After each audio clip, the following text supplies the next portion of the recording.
I've always been fascinated by spiders. I used to collect them when I was younger. I'd spend hours rooting through the dusty old shed at the bottom of our garden, hunting the cobwebs for lurking eight-legged predators. When I found one, I'd bring it in and let it loose in my bedroom. It used to drive my mom crazy. Usually, the spider would slip away after no more than a day or two, never to be seen again, but sometimes they hung around longer. I had one who made a cobweb above my bed and stood guard for almost a month.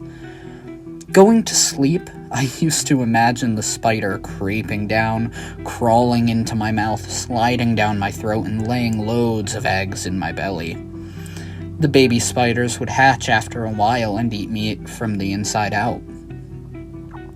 I loved being scared when I was little. When I was 9, my mom and dad gave me a small tarantula. It wasn't poisonous or very big, but it was the greatest gift I'd ever received. I played with that spider almost every waking hour of the day. Gave it all sorts of treats, flies and cockroaches and tiny worms. Spoiled it rotten. Then, one day, I did something stupid.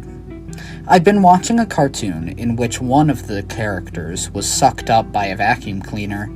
No harm came to him. He squeezed out of the bag, dusty and dirty and mad as hell. It was very funny. So funny, I tried it myself, with the tarantula. Needless to say, things didn't happen quite like they did in the cartoon. The spider was ripped to pieces. I cried a lot, but it was too late for tears.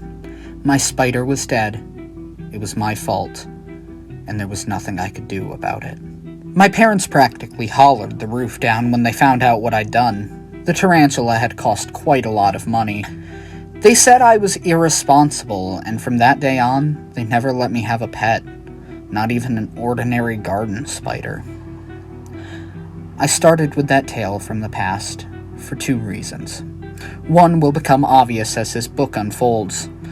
The other reason is this is a true story. I don't expect you to believe me. I wouldn't believe me if I hadn't lived it. But it is. Everything I describe in this book happened, just as I tell it. The thing about real life is, when you do something stupid, it normally costs you. In books, the heroes can make as many mistakes as they like. It doesn't matter what they do, because everything works out in the end. They'll beat the bad guys and put things right, and everything ends up cool. In real life, vacuum cleaners kill spiders. If you cross a busy road without looking, you get whacked by a car. If you fall out of a tree, you break some bones. Real life's nasty. It's cruel. It doesn't care about heroes and happy endings and the way things should be. In real life, bad things happen. People die. Fights are lost, and evil often wins. I just wanted to make that clear before I began.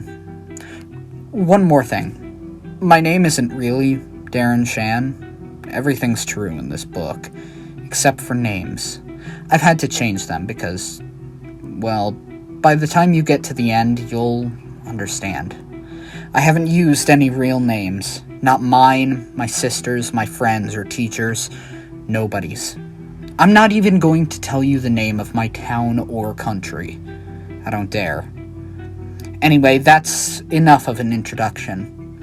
If you're ready, let's begin. Now, if this were a made-up story, it would begin at night, with a storm blowing and owls hooting and rattling noises under the bed, but this is a real story.